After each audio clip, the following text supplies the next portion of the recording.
St. Thomas's international enrollment numbers are at an all-time high this year. And St. Thomas announced the official name and groundbreaking date for its brand new STEAM complex. Those topics and more today on Top Stories.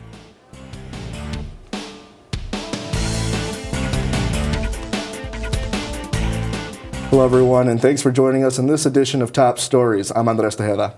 In this show, we give you a rundown of Tommy Media's latest stories. I'm Natalie Hoepner. The STEAM complex now has a name, the Scheneker Center. Construction for the 5-story, $100 million building, which will house science, technology, engineering, the arts, and math, is scheduled to begin in May. According to the St. Thomas newsroom, $75 million will, quote, come from private philanthropy through major gifts, end quote, and $25 million will come from the University Debt Service. The building will be located on South Campus, where Loras Hall stood for 126 years before its demolition in March. St. Thomas broke records by welcoming 62 new international students to campus this fall. A total of 25 St. Thomas international students were outside the United States during last spring semester, and all but one were able to be on campus this fall, some for the first time. Exchange student Onella Nkurunziza said the new cultures on campus have helped her go out of her comfort zone and opened her up to new perspectives.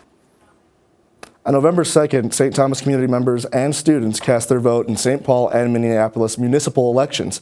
McNeely Hall served as a St. Paul polling place on Election Day where students voted for mayor, school board members, and a question on rate stabilization. Emily Rudy and Angeline Terry have the story. On Tuesday, voters turned out for Election Day in McNeely Hall to make their voices heard for the local positions of mayor and school board, along with a referendum question that could enact a cap to rent increases in St. Paul. Election volunteer Michael Vance said that this year's turnout has been lower than other times he's volunteered. We still had a really good turnout last year, but this is there's much less of a in-person turnout. I don't know about the actual numbers of people who have voted absentee or early beforehand. Maybe it's high. St. Thomas graduate student Olivia Griffith voted in McNeely Hall for the first time this year and was able to take advantage of Minnesota's same-day registration. It was so easy. I mean, I was kind of scared because I'd forgotten to update my address, and I thought, oh no, I'm not going to be able to vote, and then I looked it up, and it's really simple. Griffith thinks that local elections can have an even bigger impact to her life than national ones. Being able to invest the amount of time that I can in what's going on locally and around my own community has a big impact on what I actually care about, and without making me crazy about what everything is going on in the world. So. With Emily Rudy for TommyMedia.com, I'm Annie Terry. The St. Paul voters re-elected Mayor Melvin Carter and passed the rent stabilization ballot measure, which will place a 3% cap on the amount a landlord can raise rent each year. The Center for Wellbeing restructured positions to include peer education and health promotion in the Violence Prevention Program Manager's role. The position is the first in the Center for Wellbeing with an explicit focus on LGBTQ+ health.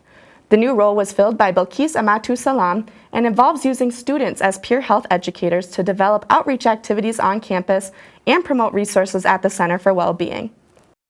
St. Thomas Dining Services introduced a new approach to creating a sustainable environment on campus with the Aussie reusable takeout system, which is offered at Tees and in the Anderson Student Center. Students pay $5.01 to receive a coin that is redeemable for an Aussie container. Students can then use the container to take food out of Tees. After a student has completed using an Aussie container, it can be returned to Tees to be cleaned in exchange for the redeemable coin. New strength and conditioning coaches John Haugen, Ali Barthel, and Ryan Ho are pushing Tommies to become stronger athletes with new workouts. D1 athletes now have separate workouts for weightlifting and speed and agility. The athletes' 3-hour sessions are held weekly. Men's basketball senior Kevin Cunningham says that the coaches are, quote, constantly on us, making sure everything is perfect for us, end quote. With the new coaches, players have said they have felt enthusiastically challenged as they move forward in the D1 competition. And those are Tommy Media's top stories. View these stories and more at TommyMedia.com. Don't forget to subscribe to our YouTube channel for the latest Tommy Media videos. With Natalie Hoepner, I'm Andrés Tejeda for Tommy Media's top stories. Thanks for joining us.